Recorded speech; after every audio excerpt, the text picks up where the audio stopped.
Uşaqlar, bugün biz sizinlə 7-ci sinif 1-ci hissəsinin son tapşırığı olan ümumiləşdirici tapşırıqların izahlarına baxmış olacaq. Elə isə keçək birinci tapşırığa. Birinci tapşırıqda deyir ki, uyğunluğu müəyyən edin. Thomson modeli. Uşaqlar, biz bilirik ki, Thomson modeli necə idi? Çişmişli Çeks formasında, yəni elektronlar və protonlar pərakəndə halda paylaşmış formada olmalıdır. Ona görə də birincisinə uyğun gəlir C variantı. Rutherford modeli biz bilirdik ki, A formasında idi. Ona görə də ikincisinə yazacağıq A modeli və Bohr modeli isə mərkəzdən nüvə ətrafında müəyyən bir orbitlərdə elektronlar yerləşir. Ona da üçüncüsünə B uyğun gəlmiş olacaq. İkinci suala baxaq. Alfa zərrəciklərlə apardığı təcrübədə Rutherfordun məqsədi nə idi? Mövzu izahından məlumdur ki, uşaqlar, bu zaman Rutherfordun məqsədi Thomson modelinin doğruluğunu yoxlamaq idi. Çünki necə idi? Modellər necə düzülmüşdü? Əvvəlcə Thomson modeli idi, Thomson. Daha sonra Rutherford gəldi. Ən sonda isə Bohr öz modelini vermiş oldu. Rutherford öz modelini ona görə verdi ki, Thomson modelinin doğruluğunu yoxlasın. Burada Rutherfordun öz təcrübələri vasitəsilə daha da genişləndirmək istəmişdi. Yəni, hamısı bir-birini əvəz etmişdi. O baxımdan ikincisinə uyğun gəlir Thomson modelinin doğruluğunu yoxlamaq. B variantı. Üçüncü sual. Aşağıdakilərdən hansı atomun planetar modeli adlanır?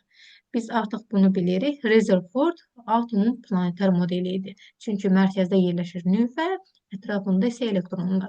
Eyni ilə Günəş və planetlər kimi. Günəş mərkəzdə yerləşir və planetlər onun ətrafında dövr edir. Bu baxımdan da ona atomun planetar modeli də deyirlər. Dördüncü suala baxaq o zaman.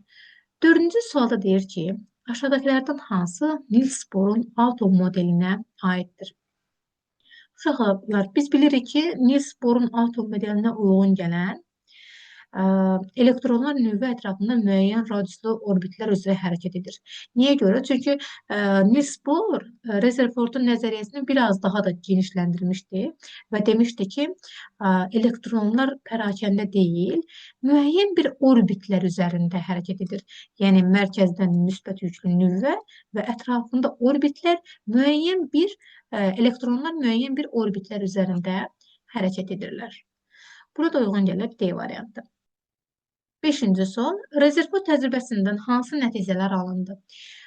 Biz bu təcrübəyə baxdığımız zaman oradan görürdük ki, atomun daxilində boşluq var modeli formalaşdırmışdı artıq və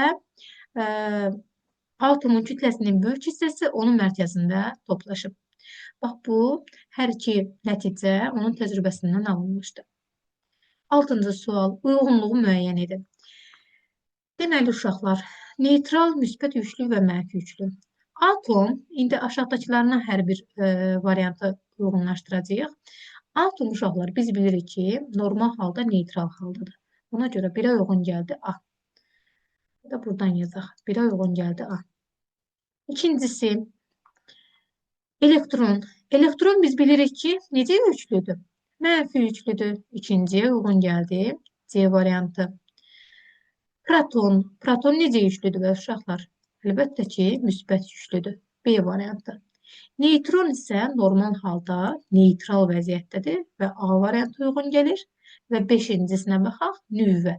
Nüvə isə müsbət yüklü. Ona da uyğun gəlir B variantı. O zaman 1-ə A, 2-ə C, 3-ə B, 4-ə A və 5-ə B uyğun gəlmiş oldu. 7-ci suala baxaq. 7-ci sualda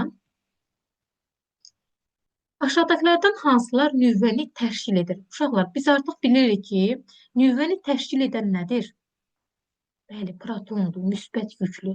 Müsbət yüklü də protondur. 8-ci sual. Rutherford apardığı təcrübədə hansı müşahidəyə əsasən atomun kütləsinin böyük hissəsinin nüvvədə cəmləşdiyi nəticəsinə gəlmişdir? Deməli, alfa zərrəciklərin qızıl lövhədən keçə bilməsi xeyr, uyğun deyildi. Bax, burada bəzi alfa zərrəciklərinin qızıl lövhədən geri qayıtması idi. Çünki onun daxilində gördü ki, əlavə hansısa bir böyük qüvvə var ki, bəzi zərrəcikləri geri qaytarırdı. Buna da uyğun gəlir C variantı. 9-cu sual. Nə üçün Rutherford öz təcrübəsində alfa zərrəciklər dəydikdə parıltı verən halqadan istifadə etmişdi? Bunun səbəbi o idi ki, uşaqlar alfa zərrəcikləri gözlə görmək olmasa da, parıltılara əsasən onların trayektoriyalarını müəyyən etmək olurdu. O zaman buraya yazarıq ki, parıltılara əsasən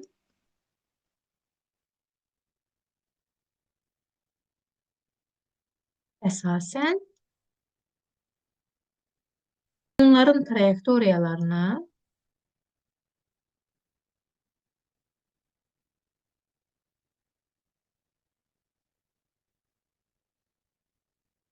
müəyyən etmək olar.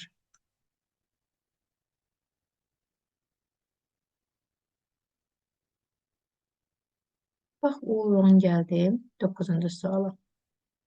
10-cu suala baxaq. Eyler-Venn diaqramda uyğun bəndləri müəyyən edin. Deməli, Thomson modeli və Rutherford modeli hansına uyğun gəlir? Atomun mərkəzində müsbət yüklü nüvə, nüvə ətrafında isə mənfi yüklü elektronlar var. Rutherford modelinə uyğun gəlir. Ona görə birinci, atomun elektrik yükü sıfıra bərabərdir.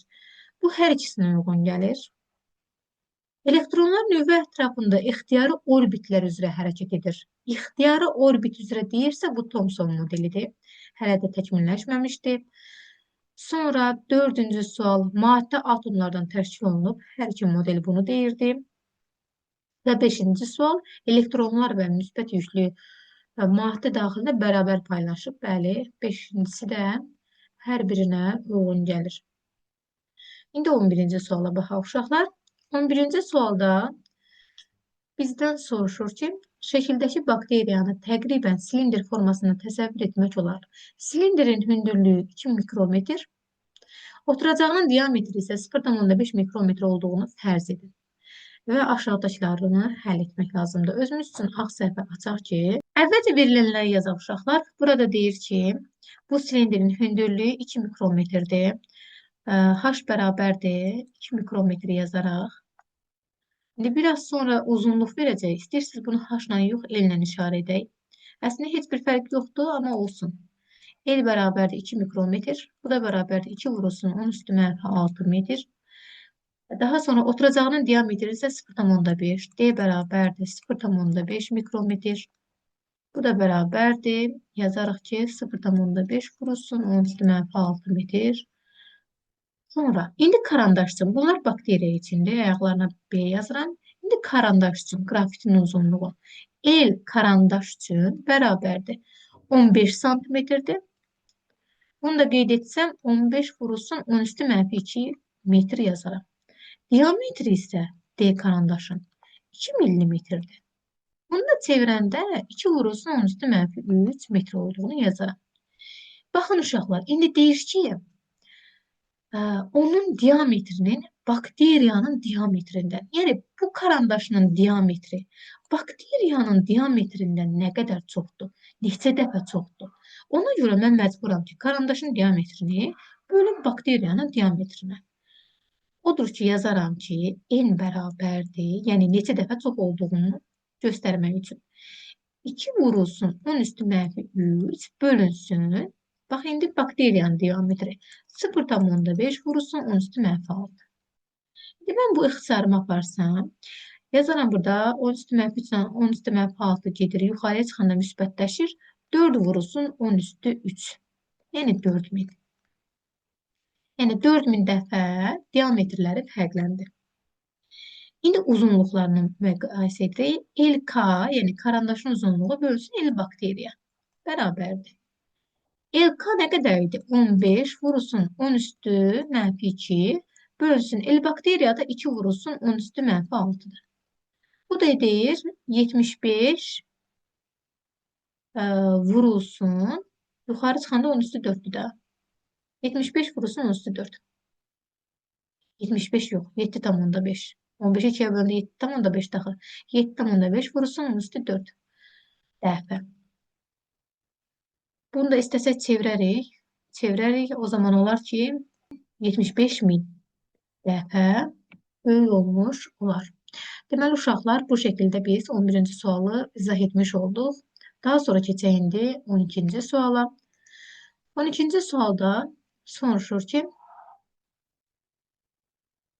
bunun üzərinə açaq. Karbon atomunun diametri təqribən 0,15 nanometrdir. Diametri 1,5 mikrometr olan küre şəkilli bakteriyanın diametri karbon atomunun diametrindən neçə dəfə böyükdür? Yine də problemli bir məsələ yoxdur. Əvvəlcə verilənləri yazaq uşaqlar. Karbon atomunun diametri nə qədərdir? 0,15 nanometr. Yəni D karbon atomu bərabərdir 0,15 nanometr. Bunu da çevirsəm yenə də 0,15 vurulsun. 10 üstü -9 metr olduğunu yazıram.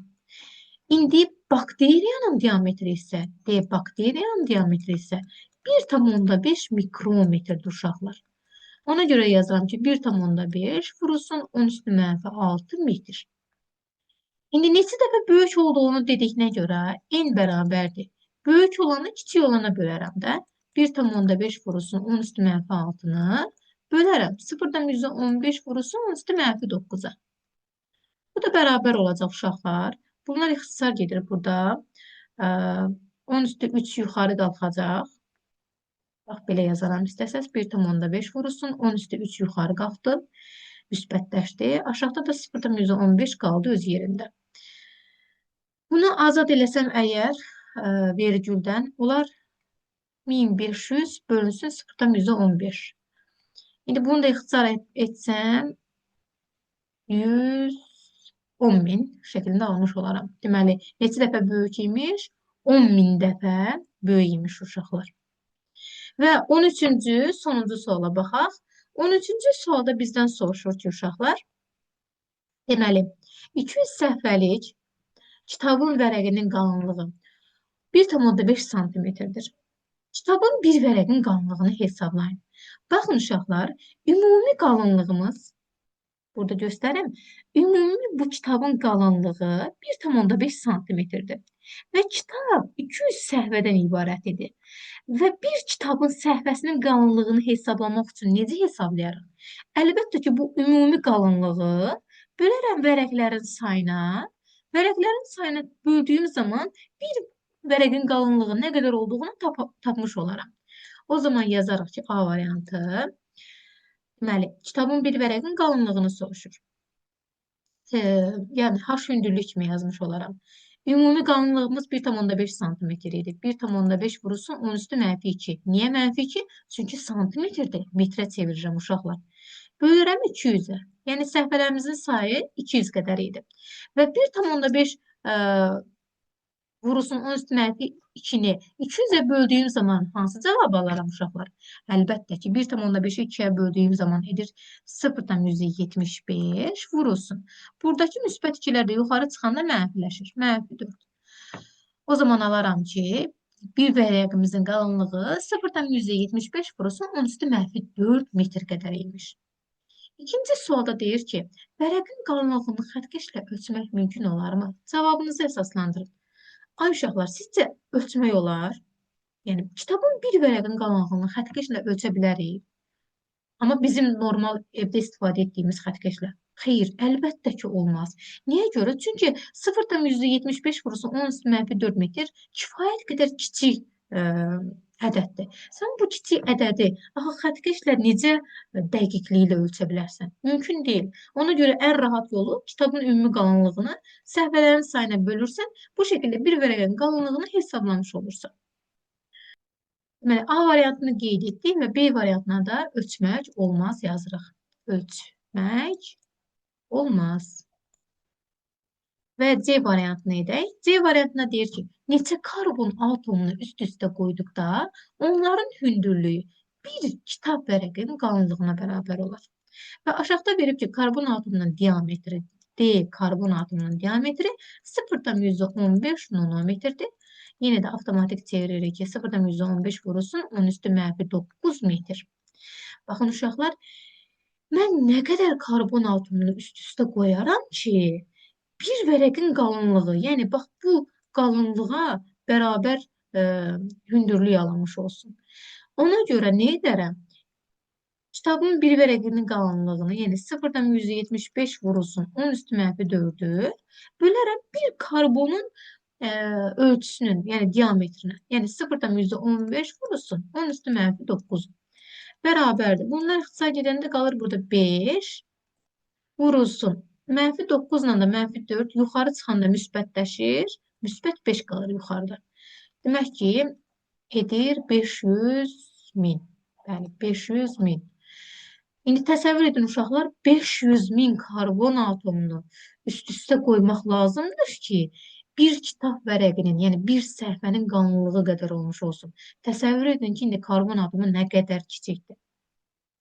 Biz birlikdə bütün tapşırıqların öhdəsindən gəlmiş olduq. Ümumilikdə biz bu şəkildə birinci yarım il kitabının son tapşırığını işlədik. İnşallah ki, ikinci yarım ildə yenidən sizinlə bütün tapşırıqları və çalışdığım qədər mövzu izahlarını da birlikdə baxmış olaraq. Belə uşaqlar, sağ olun. Gələn görüşlərə qədər.